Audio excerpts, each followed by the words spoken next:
आज की कहानी अमेरिका रहस्य बताने वाली विश्व प्रसिद्ध पुस्तक बेबीलोन का सबसे अमीर आदमी से ली गई है।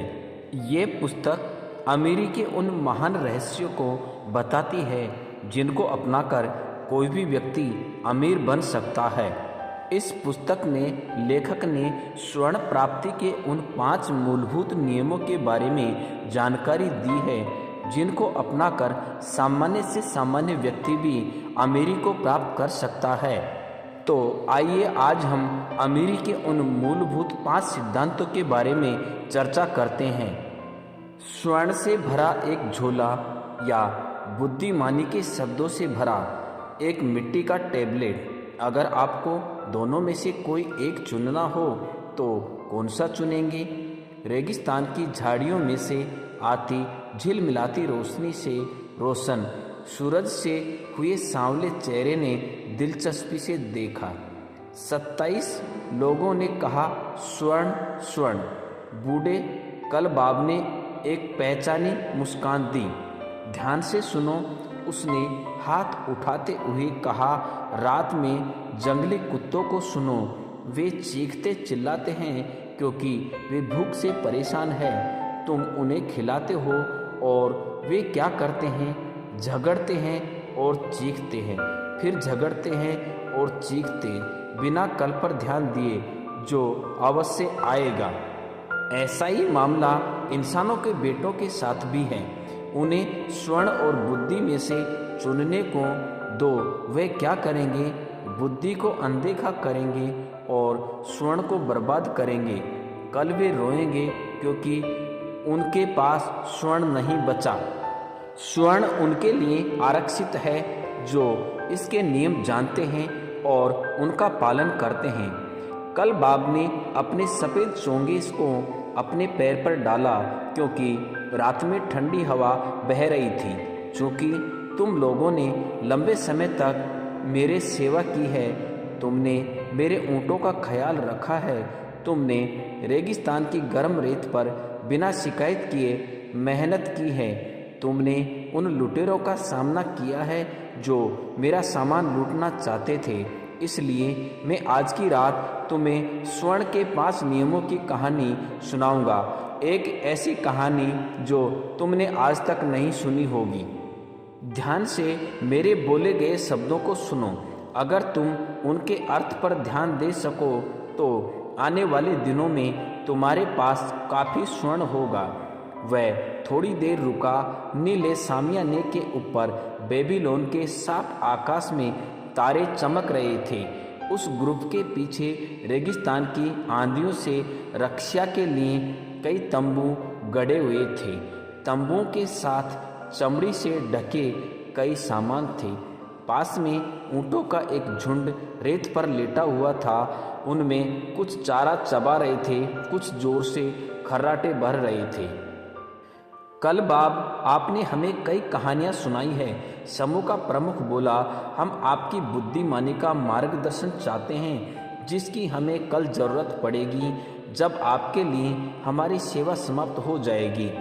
मैंने तुम लोगों को अजीब और दूर की ज़मीन पर अपनी यात्राओं के बारे में बताया है, लेकिन आज मैं तुम्हें बुद्धिमान और अमीर इंसान अरकद की बुद्धिमानी की कहानी बताऊंगा। हमने उसके बारे में काफ़ी सुना है।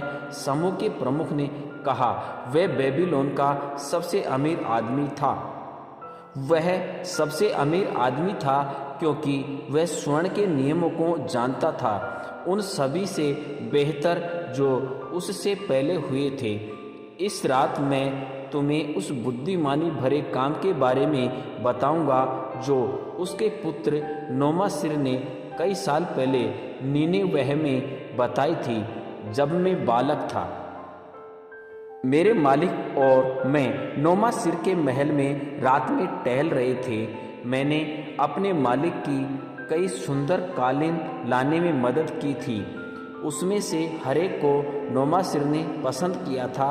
अंत में वह बहुत खुश हुआ और उसने हमें अपने साथ बैठने का इशारा किया और एक ऐसी चीज़ पिलाई जिसकी सुगंध हमारी नाक को आनंद दे रही थी और पेट को गर्माहट।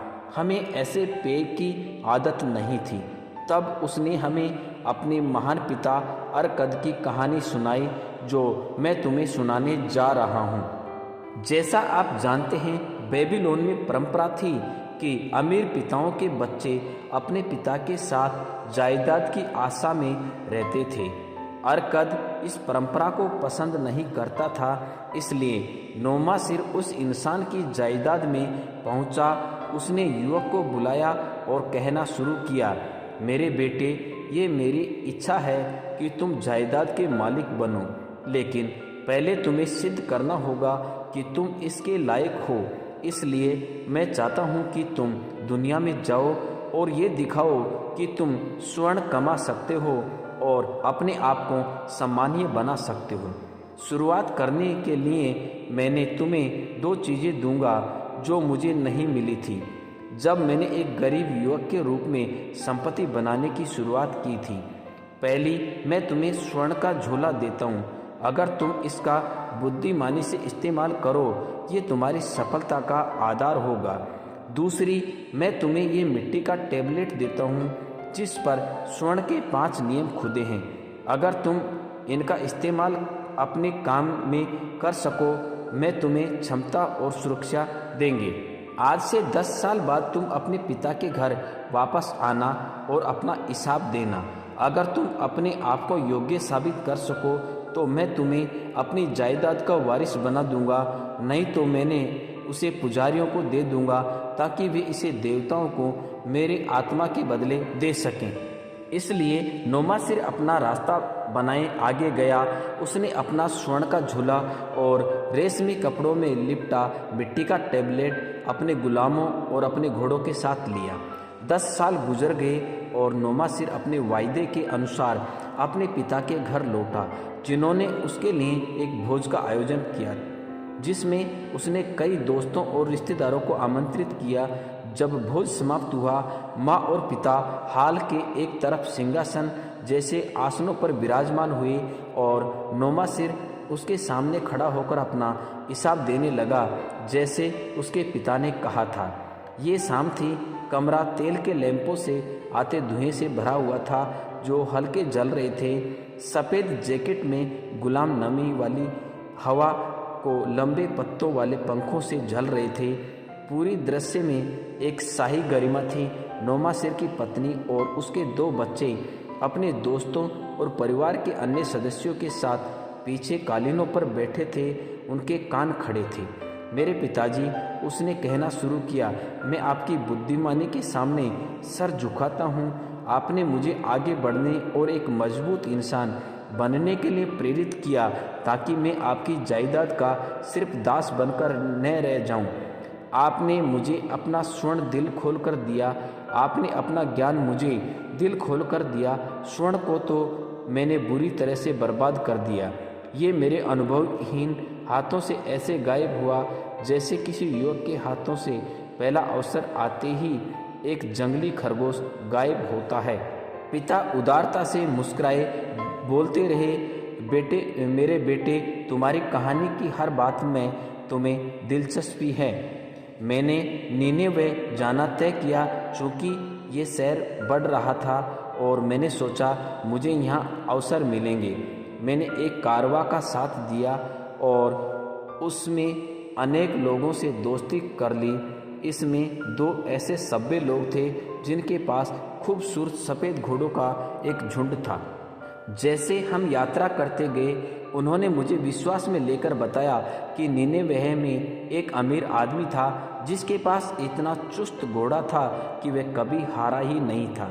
इसके मालिक को विश्वास था कि दुनिया में कोई भी घोड़ा इससे तेज नहीं हो सकता, इसलिए वह कितनी भी बड़ी राशि दांव पर लगा सकता है क्योंकि उसका घोड़ा बेबीलोनिया के हर घोड़े को हरा सकता था। जैसा मेरे दोस्तों ने कहा, इस घोड़े की तुलना में हर घोड़ा एक गधे से ज़्यादा कुछ भी नहीं है। उन्होंने एक एहसान के रूप में मुझे इस दांव में भाग लेने का मौका दिया। मैं इस प्लान के चक्कर में आ गया। हमारा घोड़ा बुरी तरह से हार गया और मैं अपना ढेर सारा स्वर्ण खो बैठा। पिता हंस पड़े। बाद में मुझे पता चला कि ये उन लोगों की धोखे से भरा प्लान था और वे अक्सर कारवां के साथ यात्रा करते थे ताकि शिकार मिल सके। आप देख सकते हैं नीनेवेह का आदमी उसका पार्टनर था और उसके साथ जीती शर्तों का पैसा बांटता था। इस चतुर हार ने मुझे अपना ध्यान रखने का पहला पाठ सिखाया। मुझे जल्द ही दूसरा पाठ सीखने को मिला जो उतना ही कड़वा था। इस कारवां में दूसरा युवक था जिसके साथ मेरी दोस्ती हो गई। वह भी मेरी तरह अमीर माँ बाप का बेटा था और मेरी तरह एक अच्छी जगह की तलाश में नीनेवेह जा रहा था। पहुंचने के तुरंत बाद उसने बताया कि एक व्यापारी की मृत्यु हो गई थी और सामानों से भरी उसकी दुकानें काफ़ी कम पैसों में खरीदी जा सकती हैं। ये कहकर कि हम बराबर के हिस्सेदार होंगे, उसे पहले बेबीलोन जाकर स्वर्ण सुरक्षित करना होगा।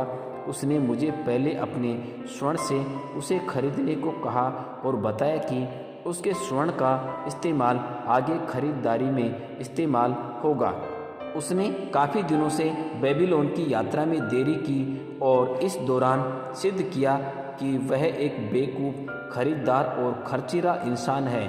मैंने उसे बाहर निकाल दिया, लेकिन तब तक मेरा व्यापार इतना खराब हो गया था कि हमारे पास बेचने लायक सामान नहीं बचे थे और न ही स्वर्ण था जिससे मैं और सामान खरीद सकूं। मेरे पास जो बचा था उसके साथ मैं इज़राइल की यात्रा पर निकल गया। पिताजी, उसके बाद जल्दी से दुख भरे दिनों की शुरुआत हुई। मैंने रोजगार खोजा पर मुझे नहीं मिला क्योंकि मेरे पास कोई व्यापार या ट्रेनिंग नहीं थी जिससे मैं पैसे कमा सकूं। मैंने अपने घोड़े बेच दिए, मैंने अपना गुलाम बेच दिया, मैंने अपने कई चोंगे बेच दिए ताकि मैं भोजन और सोने के लिए एक जगह पा सकूं। लेकिन हर दुख भरा दिन नज़दीक आता गया। लेकिन उन दुख भरे दिनों में मैंने आपका आत्मविश्वास याद किया। आपने मुझे एक आदमी बनने के लिए भेजा था और मैं इस लक्ष्य को पाने के लिए प्रतिबद्ध था। माँ अपना चेहरा छुपाकर रोने लगी। उस समय मैंने वे टैबलेट निकाला जो आपने मुझे दिया था और जिस पर स्वर्ण के 5 नियम खुदे थे। उस समय मैंने उन बुद्धिमानी भरे शब्दों को बड़े ध्यान से पढ़ा और ये महसूस किया कि अगर मैं इन नियमों का पालन करता तो मेरा स्वर्ण नहीं खोता। मैंने दिल से हर एक नियम को याद किया और तय किया कि जब किस्मत की देवी मुझ पर फिर से मुस्कुराएगी, मैं उम्र के अनुभव से सलाह लूँगा, जवानी की अनुभवहीनता से नहीं। आज रात जो भी यहाँ बैठे हैं उनके लाभ के लिए मैं अपने पिता के बुद्धिमानी भरे उन शब्दों को बताना चाहूँगा जो उस टैबलेट पर खुदे हुए थे। उन्होंने 10 साल पहले दिया था। स्वर्ण के 5 नियम। पहला नियम, स्वर्ण उसके पास खुशी से और बढ़ती मात्रा में आता है जो इसका कम से कम 10वां हिस्सा भविष्य में संपत्ति बनाने और अपने परिवार के लिए बचाकर रखता है। नियम 2, स्वर्ण उस समझदार मालिक के लिए मेहनत से काम करता है जो इसके लिए अच्छा रोजगार खोजता है, जो इसे मवेशियों के झुंड की तरह बढ़ाता जाए। नियम 3, स्वर्ण उस समझदार मालिक के पास सुरक्षित रहता है जो इसे समझदार इंसानों की सलाह के अनुसार निवेश करता है।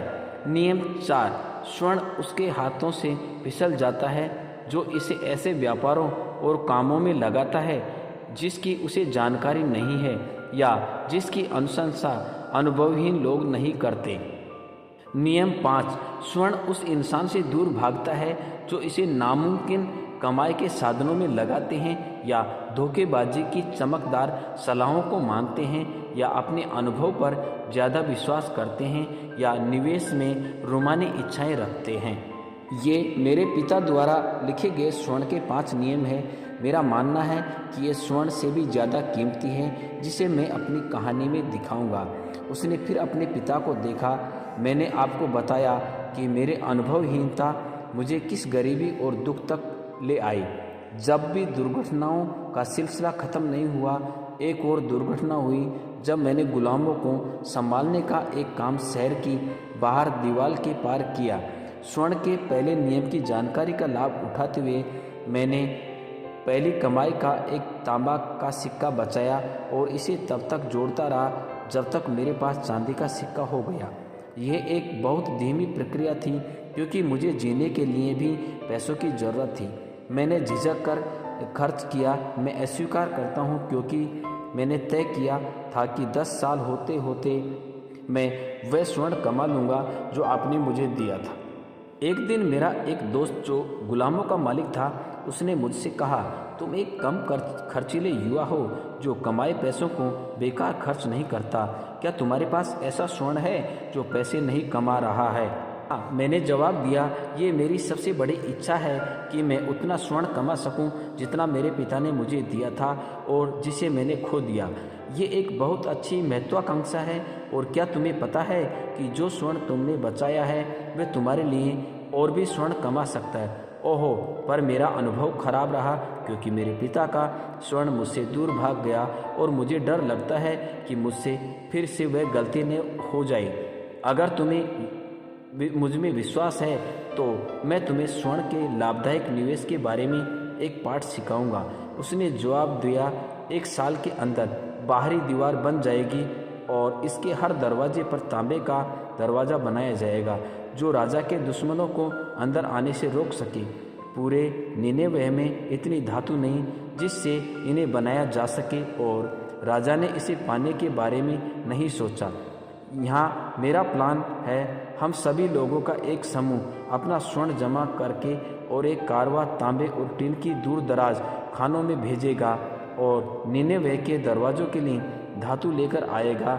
जब राजा कहेंगे बड़े दरवाजे बनाओ, सिर्फ हम धातु सप्लाई कर सकेंगे और वे अच्छी कीमत देंगे। अगर राजा हमसे नहीं खरीदेंगे तब भी हमारे पास धातु होगी जिसे हम अच्छी कीमत पर बेच सकते हैं। उसके ऑफर ने मुझे एक ऐसा अवसर दिया जो तीसरे नियम से जुड़ा था और मैं अपनी बचत के पैसे समझदार लोगों के निर्देशन में निवेश कर सकता था। इस बार मुझे पछतावा नहीं हुआ। हमारी योजना सफल रही और स्वर्ण का मेरा छोटा सा भंडार उस सौदे के बाद काफ़ी बढ़ गया। इस दौरान मुझे इस समूह के अन्य सौदों के लिए एक सदस्य के रूप में शामिल कर लिया। ये लोग स्वर्ण के लाभकारी सौदों से अनुभवहीन थे। वह किसी भी प्लान में प्रवेश करने से पहले उस पर बड़ी सावधानी से चर्चा करते थे। वे अपना मूलधन बचाने की पूरी कोशिश करते थे और वैसे सौदों से दूर रहते थे जिनसे उनका मूल निवेश वापस न आ पाए। घोड़ों की रेस और उस पार्टनरशिप में जिसमें मैं घुसा था, ऐसी मूर्खतापूर्ण चीज़ों से वे बिल्कुल दूर रहते थे। वे तुरंत उनकी कमजोरियां बता देते थे। इन लोगों की संगति के कारण मैंने स्वर्ण को सुरक्षित रूप में निवेश करना सीख लिया ताकि लाभ मिल सके। जैसे साल बीतते गए मेरा खजाना तेजी से बढ़ता गया। मैंने अपना खोया स्वर्ण तो कमाया ही, साथ में और भी स्वर्ण बना लिया। अपने दुर्भाग्य से, कोशिशों से और असफलताओं से मैंने अपने पिता के दिए स्वर्ण के 7 नियमों की परीक्षा ली और उन्हें हर बार सच पाया। जिस इंसान को इन 5 नियमों की जानकारी नहीं, उनके पास स्वर्ण नहीं आता और अगर आता है तो जल्दी चला जाता। लेकिन जो इन 7 नियमों का पालन करते हैं उनके पास स्वर्ण आता है और वफादार गुलाम की तरह काम करता है। नौमासिर ने बोलना बंद किया और एक गुलाम को पीछे के कमरे में ले गया। वह गुलाम एक के बाद एक चमड़े के 3 भारी थैले लेकर आया। उनमें से एक थैले को नौमासिर ने अपने पिता के सामने रखा और बोलना शुरू किया, आपने मुझे स्वर्ण का एक थैला दिया था, बेबीलोन के स्वर्ण का। उसके बदले में मैं आपको निनेवे के स्वर्ण का उतना ही भरा थैला वापस दे रहा हूँ। बराबरी का सौदा जैसा हम स्वीकार करते हैं। आपने मुझे बुद्धिमानी भरे शब्दों वाला मिट्टी का एक टेबलेट दिया था, देखिए उसके बदले में आपको स्वर्ण के 2 थैले लौटा रहा हूँ। ऐसा कहते हुए उसने गुलाम से बाकी 2 थैले लिए और उन्हें अपने पिता के सामने जमीन पर रख दिया। पिताजी, इससे ये सिद्ध करता हूँ कि आपके दिए ज्ञान की आपके स्वर्ण से ज़्यादा कीमत है, लेकिन कौन ज्ञान की कीमत स्वर्ण के थैलों से नाप सकता है? बिना ज्ञान के स्वर्ण उनके हाथों तेजी से चला जाता है जिनके पास है, लेकिन ज्ञान से वे भी स्वर्ण प्राप्त कर सकते हैं जिनके पास ये नहीं है। जैसा ये स्वर्ण के 3 थैले सिद्ध करते हैं, ये मुझे सच में बहुत गहरा संतोष देते हैं कि मैं आपके सामने खड़ा होकर बोल सकता हूँ कि आपके ज्ञान के कारण मैं अमीर हो गया हूँ और मैंने सम्मान पाया है। पिता ने अपना हाथ प्यार से नौमासिर के सिर पर रखा।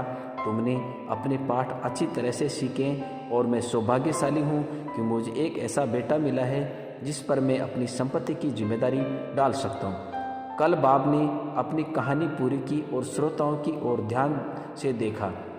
नौमासिर की इस कहानी से आप क्या मतलब निकालते हैं? वह बोलता गया। आप में से कौन अपने पिता या अपनी पत्नी के पिता के पास जाकर अपनी आमदनी के बुद्धिमानी भरे सब प्रयोग के बारे में बात कर सकता है? ये सामान्य लोग तुमसे क्या सुनने की उम्मीद करते थे? मैंने बहुत यात्रा की और कुछ सीखा, बहुत मेहनत की और बहुत कुछ कमाया, लेकिन दुख है मेरे पास ज़्यादा स्वर्ण नहीं। मैंने थोड़ा समझदारी से खर्च किया, थोड़ा बेवकूफ़ी से खर्च किया और बहुत सारा मूर्खतापूर्ण ढंग से बर्बाद किया। क्या आपको अभी लगता है कि भाग्य के कारण कुछ लोगों के पास ज़्यादा स्वर्ण है और कुछ लोगों के पास बिल्कुल नहीं? तब आप गलती कर रहे हैं। लोगों के पास काफ़ी स्वर्ण होता है जब वे स्वर्ण के 5 नियमों को जानते हैं और उनका पालन करते हैं। चूँकि मैंने ये नियम युवावस्था में सीखे और उनका पालन किया, मैं एक अमीर कारोबारी बन गया हूँ। मैंने किसी जादू से संपत्ति नहीं बनाई। जो संपत्ति आसानी से आती है वह आसानी से चली भी जाती है। जो संपत्ति अपने मालिक को सुख और संतुष्टि देती है वह धीरे धीरे आती है, क्योंकि ये ज्ञान और ठोस लक्ष्य से पैदा होती है। एक विचारशील इंसान पर धन कमाना थोड़ा भार डालता है। इस चाल को साल दर साल ढोने से इंसान अपना लक्ष्य पूरा कर लेता है। स्वर्ण के 5 नियम पालन करने वालों को अच्छा पुरस्कार देते हैं। इनमें से हर एक नियम अर्थ से भरा है और अगर आप इसे थोड़ी कहानी में नहीं पकड़ पाए तो मैं इन्हें दोहराता हूँ। मैं युवावस्था में उनमें से हर एक को जानता हूँ। मैं उनका महत्व देख सकता हूँ और तब तक संतुष्ट होऊंगा जब तक उनका हर शब्द न याद कर लूँ। स्वर्ण का पहला नियम। स्वर्ण उसके पास खुशी से और बढ़ती मात्रा में आता है जो इसका कम से कम 10वां हिस्सा भविष्य में संपत्ति बनाने और अपने परिवार के लिए बचाकर रखता है। जो भी इंसान अपनी आमदनी का 10वां हिस्सा लगातार बचाएगा और इसे बुद्धिमानी से निवेश करेगा, उसे ये भविष्य के लिए आमदनी प्रदान करेगा और उसके भगवान के पास जाने पर उसके परिवार को सहारा भी देगा। इस नियम का कहना है कि स्वर्ण ऐसे आदमी के पास जरूर आएगा। इसे मैं अपनी ज़िंदगी से सिद्ध कर सकता हूँ। जितनी ज़्यादा स्वर्ण में जमा करता हूँ ये उतनी ही तेज़ी से मेरे पास बढ़ती मात्रा में आता है। जो स्वर्ण में बचाता हूँ वह और भी कमाता है और आपका स्वर्ण भी कमाएगा और इसकी कमाई से और भी आमदनी होगी। यही पहला नियम है। स्वर्ण का दूसरा नियम। स्वर्ण उस समझदार मालिक के लिए मेहनत से काम करता है जो इसके लिए अच्छा रोजगार खोजता है, जो इसे मवेशियों के झुंड की तरह बढ़ाता जाए। सच में स्वर्ण एक दिल से काम करने वाला इंसान है। जब अवसर आता है तो ये बढ़ने के लिए आतुर रहता है। जिस इंसान के पास स्वर्ण जमा है उसके पास मुनाफे के लिए अवसर जरूर आता है। जैसे साल बढ़ते हैं ये बड़ी तेज़ी से बढ़ता जाता है। स्वर्ण का तीसरा नियम। स्वर्ण उस समझदार मालिक के पास सुरक्षित रहता है जो इसे समझदार इंसानों की सलाह के अनुसार निवेश करता है। स्वर्ण अपने सावधान मालिक के पास रहता है और असावधान मालिक के पास से भाग जाता है। जो इंसान स्वर्ण की देखभाल करने वाले समझदार लोगों से सलाह लेता है वह जल्दी सीख जाता है कि कैसे इसे खतरे में न डाला जाए। साथ ही सीखता है कि इसे कैसे सुरक्षित रखा जाए और इसकी बढ़ोतरी को कैसे आनंद लिया जाए। स्वर्ण का चौथा नियम।